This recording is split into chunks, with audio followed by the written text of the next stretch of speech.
Returning কর্মকর্তা বলেছে আপনার 1 মিনিট লেট হয়েছে, সেই জন্য আপনার মনোনয়ন পত্র জমা নেওয়া যাবে না। জাতি একটা তামাশার নির্বাচন চায় না। আমাকে পুরা 1 তারিখ থেকে 9 তারিখ এর দাঁড়ে দাঁড়ে ভিড়তে হয়েছে, কিন্তু আমাকে কোনো সমাধান এখন পর্যন্ত দেয়নি। বিসমিল্লাহির রহমানির রহিম।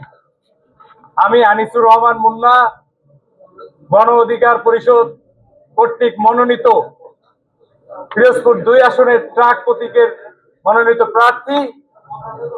আমি ঠিক টাইম মতো আমার রিটার্নিং অফিসারের কার্যালয়ে উপস্থিত হয়েও আমি আমার মনোনয়ন পত্র দাখিল করতে পারিনি। কেন দাখিল করতে পারিনি? আমি একজন কথা বলতেছি, আর একজন অপেক্ষায় আছে। আপনারা কি বলবেন যে আমি চলে যাওয়ার পরে আরেকজন আসবে না?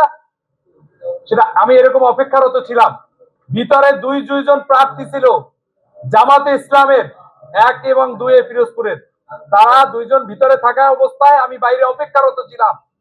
আমি ঢোকার পরেই রিটার্নিং কর্মকর্তা বলেছে আপনার 1 মিনিট লেট হয়েছে, সেই জন্য আপনার মনোনয়ন পত্র জমা নেওয়া যাবে না।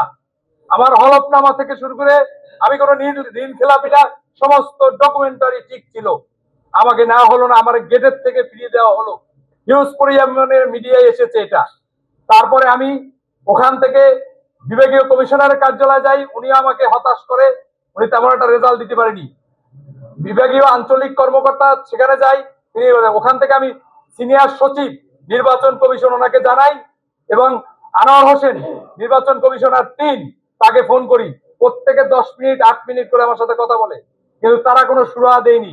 ঠিক 1 তারিখে আমি এখানে আসি, একটা লিখিত অভিযোগ আমি তার সাথে দেখা করে দেই, কিন্তু লিখিত অভিযোগের ভিত্তিতে আমাকে পুরা 1 তারিখ থেকে 9 তারিখ এর দাঁড়ে দাঁড়ে ভিড়তে হয়েছে, কিন্তু আমাকে কোনো সমাধান এখন পর্যন্ত দেয়নি। কিন্তু তারপরে আমি আমাদের যেহেতু আদালত আছে, আমাদের মহামান্য আদালত হাইকোর্টের মাধ্যমে আমি রিট পিটিশন দায়ের করি। সেই রিটে 126 নম্বর রিটে 20 নম্বর কোর্টে আমাকে এই যে মনোনয়ন পত্র জমা দেওয়ার নির্দেশ দেওয়া হয়, সেই নির্দেশনা মোতাবেক আজকে আমি স্পেশাল মেসেঞ্জারের মাধ্যমে এখানে কাগজ নিয়ে এসেছি, এবং এখানে অনুলিপিতে যাদের যাদের কাছে দেওয়া হয়েছে অর্ডার দেওয়া হয়েছে জমা দেওয়ার জন্য।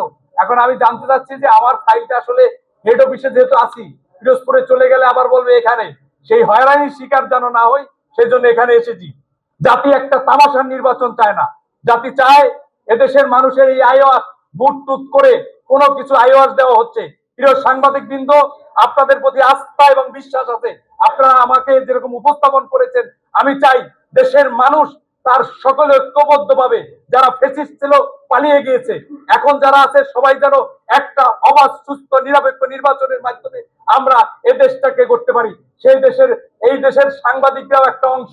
তাই সাংবাদিকের মাধ্যমে আমি দেশবাসীর কাছে আহ্বান জানাবো, আমি যে হয়রানির শিকার হয়েছি সেই হয়রানির শিকার যেন আর কেউ না হয়।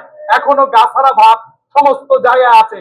অতএব আমি বুঝতেছি না যে অবাধ সুস্থ নিরপেক্ষ নির্বাচন অনুষ্ঠিত হবে কিনা, এটাও সংখ্যায়। তাই আমি চাই, আমি যেহেতু গণ অধিকার পরিষদের মনোনীত ট্রাক প্রতীক দিয়ে নির্বাচন করতেছি, মহামান্য হাইকোর্ট যেহেতু আমাকে অর্ডার দিয়েছে নমিনেশন সাবমিট করার জন্য, আশা করি আমার রিটার্নিং কর্মকর্তা তো দেখে আমাকে বৈধতা দিবে, এবং আমি আমার জায়গা থেকে আমি দেশের নাগরিক হিসেবে নির্বাচনে পার্টিসিপেট করব। সেই নির্বাচন যেন হয় বস্তুনিষ্ঠ সাংবাদিকের মাধ্যমে উপস্থাপন করবেন। দেশের মানুষের শান্তি সমৃদ্ধের মাধ্যমে আগামীর বাংলাদেশ সবাই ঐক্যবদ্ধভাবে করব। ভালো থাকবেন, সুস্থ থাকবেন।